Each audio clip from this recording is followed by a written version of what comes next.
ایک بڑا یوں سمجھے کہ سوال ہوتا ہے مفتی صاحب کہ ہم کافر ہیں یا مسلمان، اس بات کا فیصلہ کرنے والے آپ کون ہوتے ہیں؟ یعنی یہ عموماً علماء کی طرف، مفتیان کرام کی طرف کہا جاتا ہے، تو بھائی ہم نے کلمہ پڑھا ہے، ہم اللہ کے بندے ہیں، ہم بھی جانتے ہیں ایمان کی اہمیت کیا ہے، لیکن ان چھوٹی چھوٹی باتوں پر کیا ایمان سے بندہ خارج ہو جاتا ہے؟ تو یہ فیصلہ آپ کیسے کریں گے؟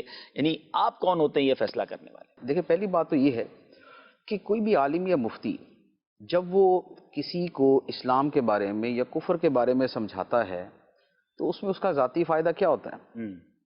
اس کو کون سا اس کے اوپر پیسے ملنے ہوتے ہیں، یا اس کو کوئی محل بنگلہ ملنا ہے، یا اس کو گاڑی ملنی ہے؟ وہ اپنا وقت نکال کے، وہ اپنی توانائی صرف کر کے، وہ دوسرے کی منت سماجت کر کے جو اس کو سمجھا رہا ہے، جو اس کو بتا رہا ہے، تو اس کو کیا فائدہ ہے؟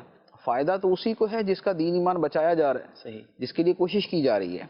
اچھا، اب دیکھیں عالم کیوں اس کے اوپر کلام کرتا ہے؟ وہ اسلام کفر کے مسائل پہ، بہت ساری چیزوں پہ کیوں کلام کرتا ہے؟ اس کی وجہ یہ ہے، ہمارے دین کا ایک بڑا بنیادی اصول ہے۔ نبی پاک صلی اللہ تعالیٰ علیہ وآلہ وسلم نے ارشاد فرمایا، الدین النصیحہ، دین تو ہے ہی خیر خواہی کا نام۔ صحیح، خیر خواہی کا مطلب یہ ہوتا ہے کہ آپ دوسرے کو کسی مصیبت سے، کسی پریشانی سے بچاتے ہیں۔ صحیح، بحیثیت مسلمان ہمارا یہ ایمان ہے کہ مصیبتوں میں سب سے بڑی مصیبت آخرت کی مصیبت ہے، اللہ، جہنم کی صورت میں، دائمی عذاب کی صورت میں، وہ سب سے بڑی مصیبت ہے۔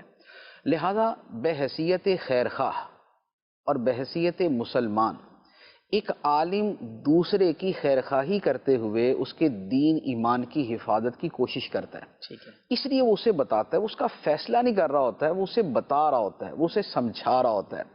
تو سمجھانا اور بتانا جب کسی کی بہتری کے لیے، بھلائی کے لیے ہے، تو اسے تو دنیا میں کوئی بھی شخص برا نہیں کہتا۔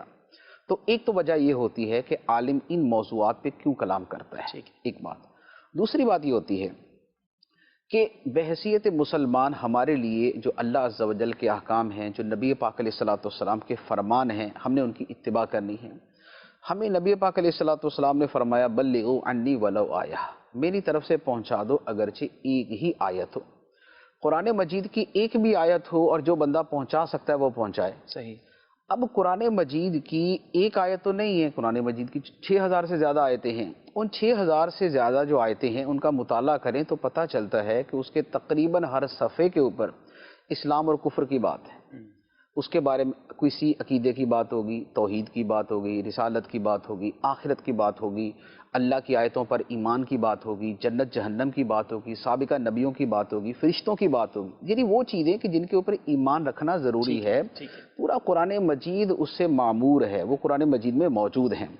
ہمیں حکم یہ ہے کہ قرآن مجید کی ایک آیت کا بھی پتہ ہے تو دوسرے کو پہنچا دو۔ اب ہم اپنے معاشرے میں دیکھتے ہیں کہ بہت سارے جملے یا کلام ایسے ہیں کہ جو توحید کے خلاف ہیں، کوئی کلام ایسا ہے کہ جو دین اسلام کے خلاف ہے، کوئی ایسی بات ہے کہ جو اللہ کی آیتوں کے خلاف ہے۔ تو حکم حدیث پر عمل کرتے ہوئے ہم قرآن کے احکام دوسروں تک پہنچا دیتے ہیں۔ تو یہ اس میں یہ نہیں ہے کہ عالم کون ہوتا ہے فیصلہ کرنے والا، مولوی کون ہوتا ہے فیصلہ کرنے والا، وہ تو اپنے نبی کے ایک حکم پر عمل کرتے ہوئے بات آگے تک پہنچا دیتا ہے۔ یہاں بات آگے تک پہنچانا، بتانا اور ہے، فیصلہ کر دیا جاتا ہے نا کہ آپ ایمان سے فارغ ہو گئے، تو یہ تو ڈیسیشن لے لیا آپ نے، بتایا تو نہیں۔ دیکھیں ہوتا کیا ہے، جب آپ کسی شے کے بارے میں یہ بتاتے ہیں کہ یہ چیز ایسی ہے، تو آخر اس کا جو مرتکب ہوگا اس کے اوپر کوئی تو حکم لگے گا۔ ایک آدمی کے بارے میں اگر آپ یہ کہیں کہ بھئی یہ والی حرکت جو ہے یہ چوری کہلاتی ہے، تو کرنے والا کیا کہلائے گا؟ چوری کہلائے، کرنے والا چوری کہلائے گا نا۔ آپ کہیں کہ کسی کی مرضی کے بغیر اس کا مال چھین لینا ڈکیتی کہلاتا ہے، تو یہ کرنے والے کو کیا کہیں گے؟ اس کو ڈاکو ہی کہا جائے گا نا۔ تو بات یہ ہے کہ جب فعل آپ بتاتے ہیں تو فاعل کا حکم خود ہی اس کے اندر آ جاتا ہے۔ جب آپ یہ کہتے ہیں کہ اگر کوئی شخص جنت کا انکار کرے، یہ جہنم کا انکار کرے، یا جنت کا مذاق اڑائے، تو اس کا یہ فعل کفر ہوتا ہے، تو بھئی کرنے والا کیا ہوگا؟ تو اصل عالم جو بتا رہا ہوتا ہے وہ اس فعل کو بتاتا ہے، لیکن فعل کی اپنی بذات خود حیثیت نہیں ہوتی، پرابلم تو فاعل کون ہے؟ لہذا سمجھانا فاعل کو ہوتا ہے۔ جب فعل کی آپ ڈیفینیشن کرتے ہیں اور اس کو ایکسپلین کرتے ہیں تو بیسیکلی اس کے فاعل کا حکم اس کے اندر موجود ہوتا ہے، لہذا یہ وہ بتانا اور سمجھانا ہی ہوتا ہے۔ اب اس کے ضمن کے اندر ایک فیصلہ بھی موجود ہے تو ٹھیک ہے، وہ بھی اس کے بھلے کے لیے ہی ہے. جو بنیاد تھی کہ خیر خواہی بنیاد تھی، جو بنیاد تھی کہ اللہ رسول کے احکام دوسرے تک پہنچانے تھے، کرنے والے نے وہی کام کیا ہے. اب اس کی تعبیر آپ یہ کہہ لے کہ اس نے فعل پہ حکم لگایا، یا اس کی تعبیر آپ یہ کہہ لے کہ اس نے فاعل کے اوپر حکم لگا دیا، بات وہیں کی وہیں رہتی ہے. اچھا، پھر ایک اور پہلو بھی اس کے اندر ہوتا ہے. دیکھیں قرآن مجید کے اندر ہے کہ جب اللہ تعالیٰ نے انسانوں کو پیدا کیا تو یہ سارے کے سارے مسلمان ہی تھے. کان الناس امۃ واحدہ، تمام انسان ایک ہی امت تھے. یعنی آدم علیہ السلام کی جو پہلی اولاد تھی وہ سب مسلمان تھی. لیکن پھر کیا ہوا؟ پھر انہوں نے آپس میں اختلاف کیا، کسی نے کفر کیا، کسی نے شرک کیا، کسی نے کوئی راستہ اختیار کر لیا.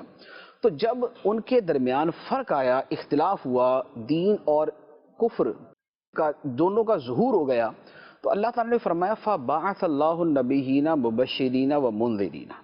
تو پھر اللہ تعالیٰ نے اپنے نبیوں کو بھیجا خوشخبری دیتے ہوئے اور ڈر سناتے ہوئے. ان کا مقصد کیا تھا؟ تاکہ حق اور باطل میں فرق کر دیں، تاکہ بتا دیں یہ فعل خدا کو پسند ہے، یہ ناپسند ہے، یہ کفر ہے، یہ ایمان ہے، اس سے بچنا ہے، یہ کرنا ہے.